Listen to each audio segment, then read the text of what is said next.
मंजिल 2025 career guidance program. स्थान Moidul Muslimeen junior college Osmania colony Parbhani. 24 तारीख 1 जून 2025 रविवार। समय सुबह 10 बजे से शाम 5 बजे तक।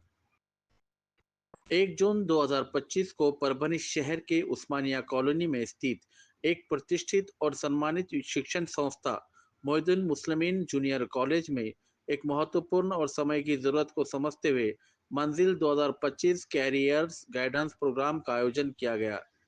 इस कॉलेज की खास बात यह है कि ये सिर्फ तालीमी संस्था नहीं बल्कि एक ऐसी जगह है जहां से समाज को सही राह दिखाने वाली सोच निकलती है।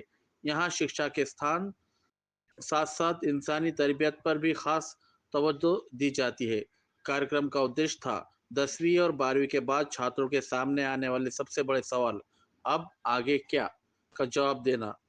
कैसे छात्र अपने भविष्य को बेहतर बना सकते हैं, कौन कौन से क्षेत्र आज के दौर में उभर रहे हैं और उन्हें उस दिशा में कैसे कदम बढ़ाना चाहिए, इसी पर विस्तृत मार्गदर्शन दिया गया। प्रमुख करियर काउंसलर्स और विशेषज्ञों का मार्गदर्शन। अली जनाब Aamir Khan, senior career counsellor. Online इन्होंने नई तकनीकी दुनिया के स्कोप पर रोशनी डालते हुए बताया कि छात्र अपनी रुचि और टैलेंट को पहचान कर कैसे डाटा साइंस, एआई और रिसर्च जैसे क्षेत्रों में कदम रख सकते हैं। मोहम्मद अकबर, हाफिज अंसारी, आमिर अंसारी और नफीस अनवर मुंबई से आए हुए अनुभवी कैरियर काउंसलर्स। इन्होंने बताया कि सिर्फ अच्छे मार्क्स ही नहीं, सही गाइडेंस और सोच के साथ लिया गया निर्णय ही भविष्य को सफल बनाता है। छात्रों को उन्होंने रियल लाइफ उदाहरणों से प्रेरित किया।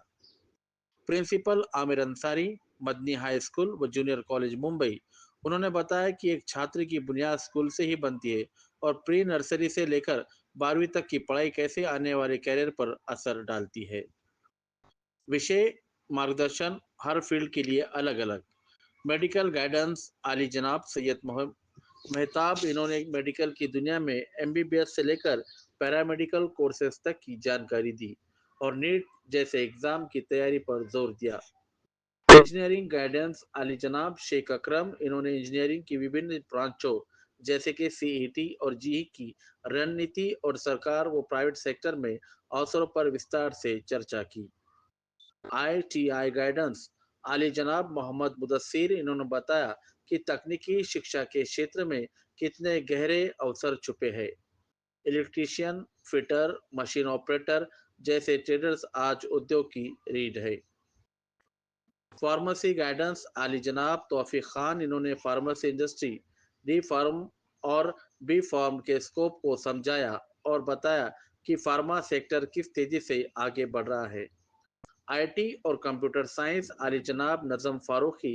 इन्होंने बताया कि तकनीकी दुनिया में स्किल्स का होना सबसे ज़रूरी है। Python, web development, cyber security जैसे क्षेत्रों में युवाओं के लिए सुनहरा भविष्य है। वेटरनरी गाइडेंस अली जनाब फिरोज सिद्दीकी। इन्होंने पशु चिकित्सा विज्ञान और एग्रीकल्चर फील्ड में कैरियर के मौके गिनवाए। खासकर ग्रामीण क्षेत्रों के छात्रों के लिए ये एक व्यवहारिक विकल्प है। लो गाइडेंस अली जनाब मुजम्मिल अहमद। इन्होंने कानून के क्षेत्र में एलएलबी, बीए, एलएलबी, क्लैट और न्यायिक सेवा की तैयारियों के बारे में बताया और युवाओं को संविधान व समाज सेवा की ओर प्रेरित किया। छात्रों और माता पिता का उत्साही भागीदारी। इस कार्यक्रम में सैकड़ों छात्रों और उनके माता पिता ने भाग लिया। हर गाइड ने अपनी अपनी शैली में सदी हुई और ज़रूरी जानकारी दी। ये सिर्फ भाषण नहीं थे, ये दिशाएं थी जो छात्रों को उज्जवल भविष्य की ओर ले जाने वाली थी।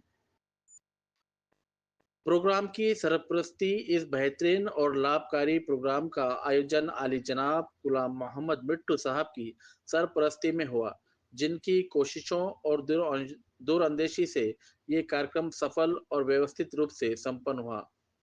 मंजिल 2025 सिर्फ एक प्रोग्राम नहीं था, यह एक रोशनी थी जो नई पीढ़ी को सही रास्ता दिखाने आई थी, एक कोशिश बेहतर कल के लिए।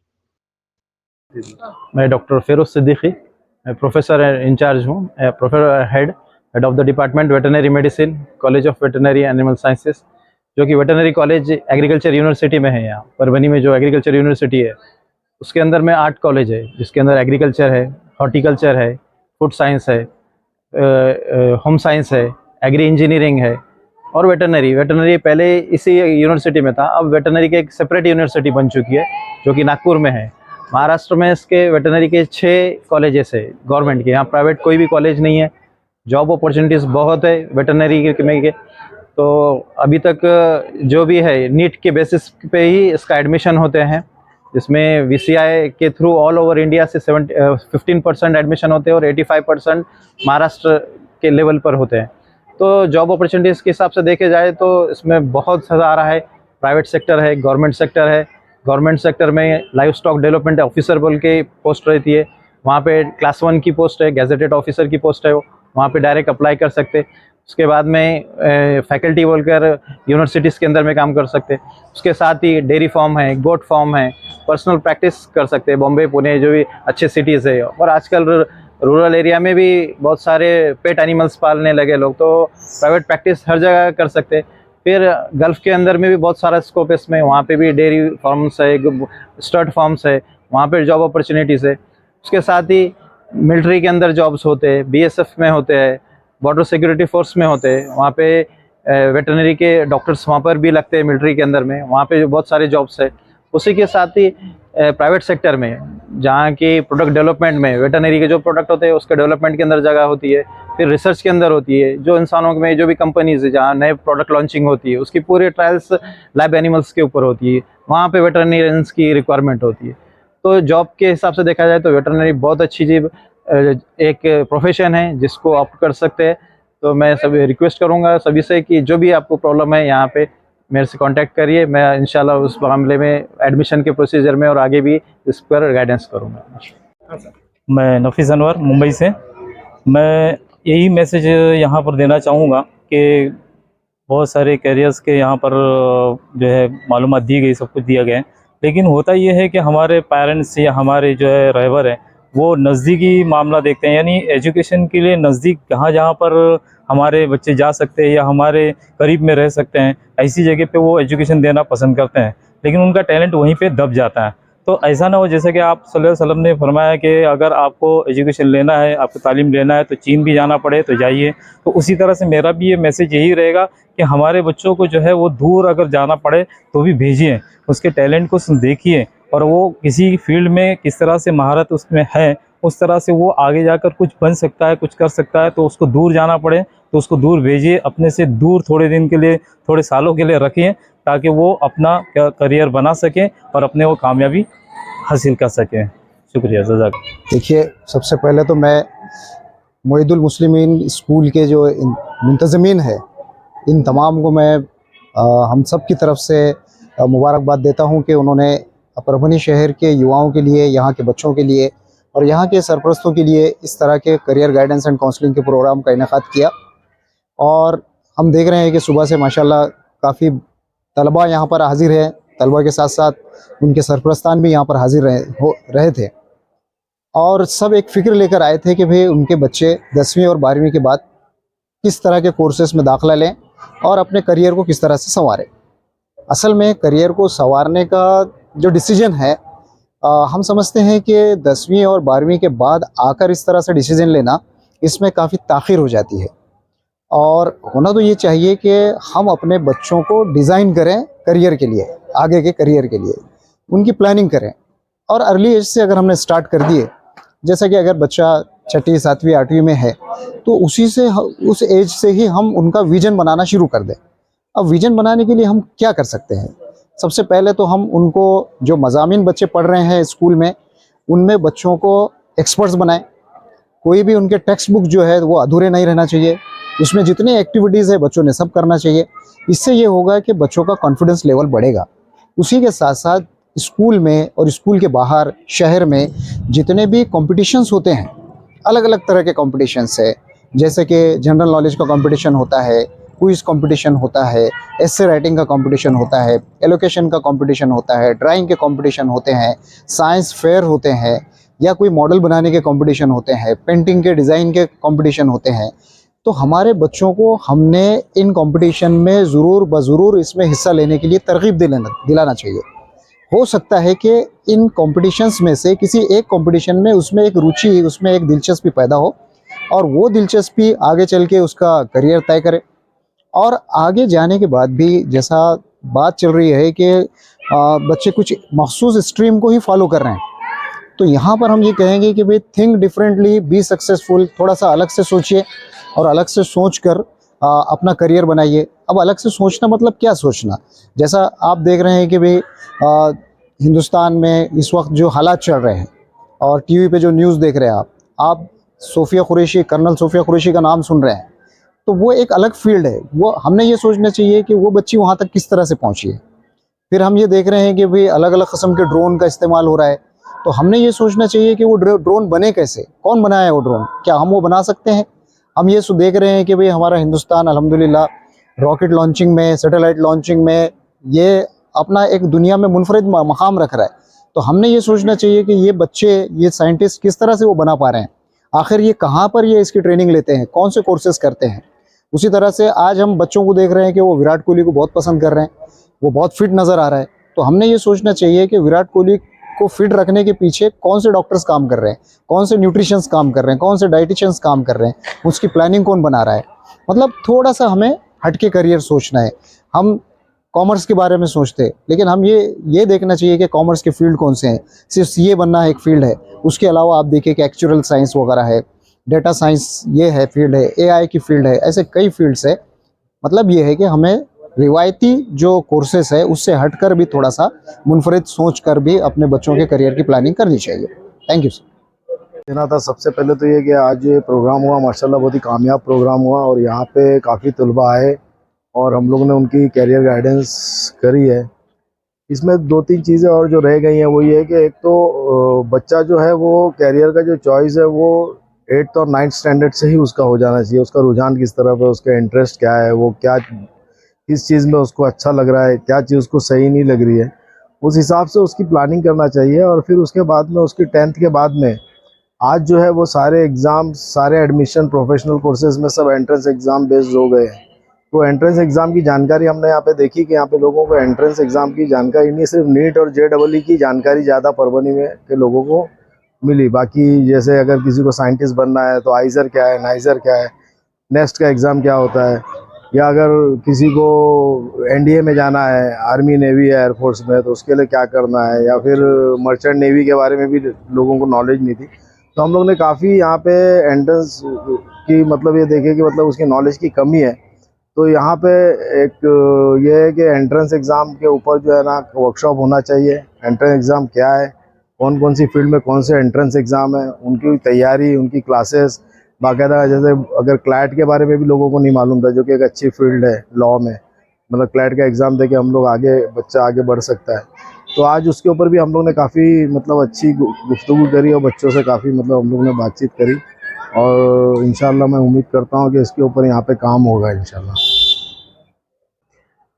देखिए, हर बच्चा अपने आप में टैलेंट रखता है और उस टैलेंट को, जैसे सर ने पहले भी बताया, कि समझना बहुत ज़रूरी है। मेरा जो अपना ज़ाती तजुर्बा है एज ए करियर काउंसलर, बच्चे जो समाज में चल रहा है, जैसे एक साइकोलॉजी है, जगह जगह होर्डिंग्स लगी हैं और जितना ये बिज़नेस पॉइंट है, ये सारा साइकोलॉजिकल गेम्स खेलते हैं। और बच्चा एक साइकोलॉजी की एक साइकोलॉजिस्ट ने कहा है कि हमारे अंदर जो खूबियाँ होती है हमको दिखती नहीं है, दूसरों की खूबियाँ हमें जल्दी नज़र आती है। तो अब मसला यहाँ ये है कि बच्चे दूसरों को देखकर वैसा बनना चाहते हैं, और अगर जो बच्चा दूसरों की नकल करेगा तो वैसा नहीं बन सकता है, क्योंकि दुनिया में 8 अरब लोग हैं। उस 8 अरब लोग में हर बच्चा वन पीस है। जैसे हमारे आधार से दूसरे का आधार नहीं बनता है, तो अल्लाह ताला ने सबको यूनिक बनाया है, इसलिए हर बच्चे की खूबी अलग अलग है। जैसे मैं एक एग्जांपल देता हूँ, एक शेर और शार्क है। शार्क की जो स्ट्रेंथ है, शार्क मछली की, वो पानी में है, और शेर की जो स्ट्रेंथ है वो जंगल में है। अगर हम दोनों की जगह बदल देंगे तो अगर शेर पानी में अच्छा परफॉर्मेंस नहीं कर पाएगा, ना शार्क मछली जंगल में, इसका मतलब ये नहीं कि वो कमज़ोर है, उनको उनकी सही जगह नहीं मिली है। सही जगह ना मिलने की वजह से वो अच्छा परफॉर्मेंस नहीं दे पा रहे। अगर शेर दोबारा जंगल में आ जाए और शार्क मछली अगर पानी में चली जाए तो वो अपनी स्ट्रेंथ बता सकते हैं। तो मसला यही आ रहा है कि बच्चे की स्ट्रेंथ क्या है और वीकनेस क्या है, इसको समझना ज़रूरी है। अगर वो अपनी स्ट्रेंथ के मुताबिक काम करेगा तो उसको अपना करियर बनाने में बहुत आसानी होगी। और कैसा रहता है, हर बच्चे में मल्टीपल इंटेलिजेंस होती है। कोई लैंग्वेज में अच्छा होता है, कोई नंबर्स में अच्छा होता है, कोई लीडरशिप में अच्छा होता है, कोई सेल्फ रहने में इंटरेस्ट रखता है, कोई पेंटिंग में अच्छा होता है। तो ये 8 ऐसे 9 इंटेलिजेंस है।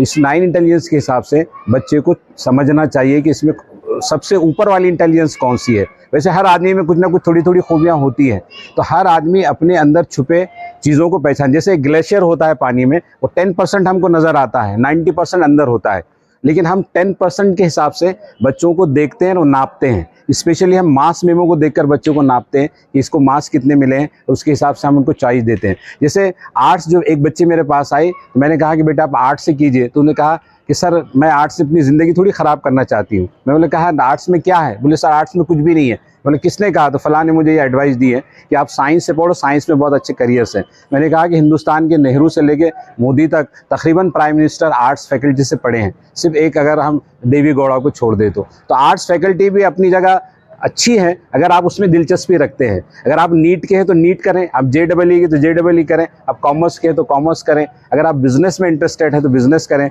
इसकी जांच होना बहुत ज़रूरी है और करियर काउंसलर आपको इसकी जानकारी देता है। इसको आपके अंदर जो कन्फ्यूज़न है, करियर काउंसलर का काम होता है कि आपको सही डायरेक्शन दे और आपका कन्फ्यूज़न दूर करे। जब बच्चों को सही डायरेक्शन मिलेगा और उनका कन्फ्यूज़न दूर होगा तो उनकी लाइफ को जीने में आसानी होगी। तो ये करियर काउंसलिंग और गाइडेंस का बच्चों को मालूमात मिलना बहुत ज़रूरी है। Thank you. देखिए, सबसे पहले तो मोइदुल मुस्लिमीन जो हाई स्कूल है और सेंटर फॉर एजुकेशन एक्सीलेंस के ज़ेर तमाम ये आज का करियर गाइडेंस का प्रोग्राम यहाँ ऑर्गेनाइज़ किया गया। बहुत ही सिस्टमेटिक तरीके से ऑर्गेनाइज़ किया गया है, जिसमें स्टार्ट में मुंबई से हम लोग आए हैं, साथ में औरंगाबाद से हमारे काउंसलर्स हैं। हम लोग सब अल्हम्दुलिल्लाह महाराष्ट्र स्टेट गवर्नमेंट के सर्टिफाइड काउंसलर्स हैं, जिन्होंने बाकायदा 1 साल का डिप्लोमा किया हुआ है करियर गाइडेंस एंड काउंसलिंग में।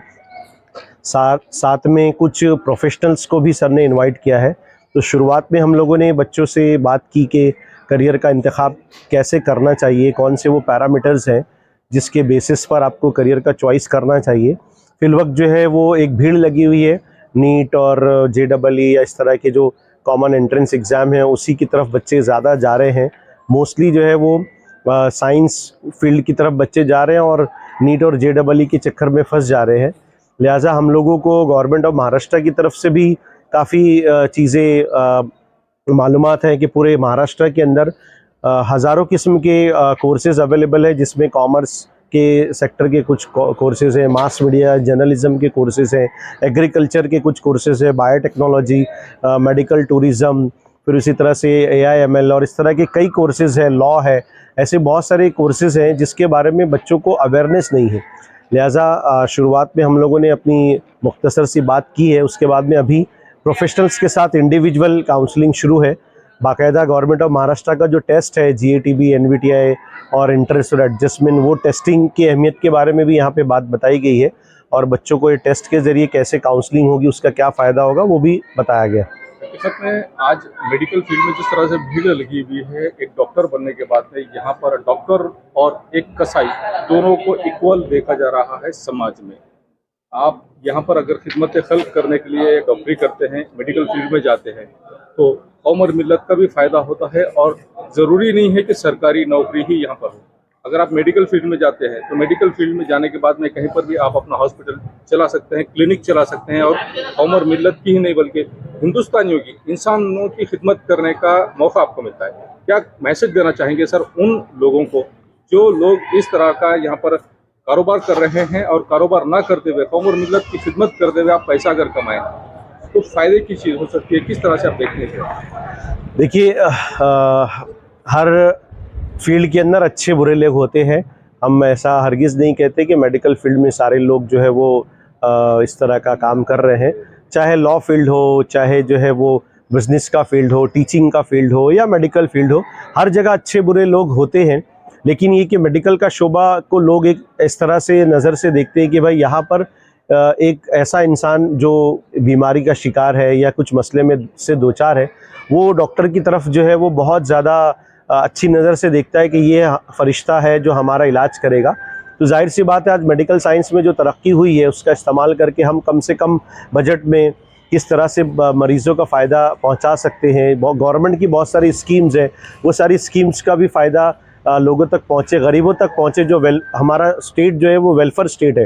गवर्नमेंट ने कई ऐसी स्कीम्स लाई है जिसके ज़रिए हम जो है बहुत आसानी से गरीबों का भी इलाज कर सकते हैं। लिहाजा डॉक्टर्स में, मेडिकल फ्रेटर्निटी से ताल्लुक़ रखने वाले लोगों में वो अवेयरनेस होना चाहिए कि भलाई का काम हो, अच्छा काम हो, और हर जगह जो है वो सिर्फ पैसा और माल और हर चीज़ को जो है वो पैसे से नहीं तोलना चाहिए। जो लोग भी इस शोबे में, किसी भी शोबे में हो, उनको एक इंसानियत का दर्द रखना और साथ में अपना काम करना वो ज़रूरी है। सबसे पहली चीज़ कि भेड़ चाल ना चले, जो हम लोगों ने बार बार कही है कि जो बच्चा जिस तरफ जा रहा है तो आप भी उसी तरफ ना जाए। आप अपने आप को एवेलुएट करें, अपना कैलिबर क्या है उसको समझें। आपने इतने सारे सब्जेक्ट्स पढ़े हैं, आपने कम से कम 10 सब्जेक्ट्स, 12 सब्जेक्ट्स अब तक पढ़े हैं, उसमें कौन से सब्जेक्ट आपका स्ट्रेंथ था, कौन सा सब्जेक्ट आपका वीक था, उसके बेसिस पर आप करियर का चॉइस कर सकते हैं। आप हॉबी बेस्ड कुछ करियर का चॉइस कर सकते हैं।